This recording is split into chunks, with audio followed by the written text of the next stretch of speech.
Multiple Creative Learning Lab teachers told us they did not receive background checks when they were hired. This teacher, who spoke to us anonymously because she's scared of retaliation and possible consequences on her professional teacher's license as a mandatory reporter, told us she expected a background check.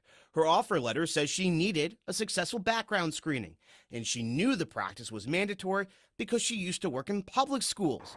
But she says the background checks at this Fort Pierce private school never occurred.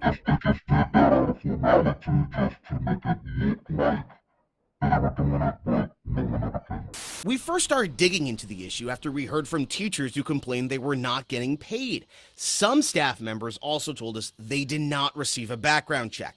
That includes giving your fingerprints to the Florida Department of Law Enforcement. I was not fingerprinted.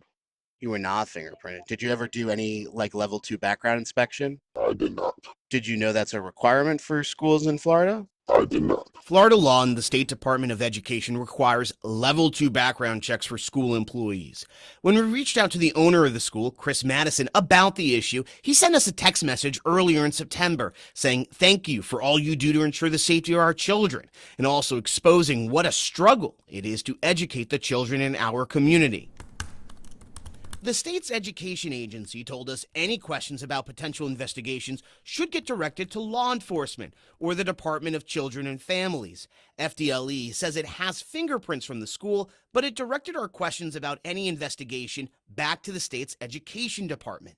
DCF tells us it's still working on getting information to us more than a month since we first started reaching out with teachers' concerns. In Fort Pierce, Ethan Stein, WPTV News.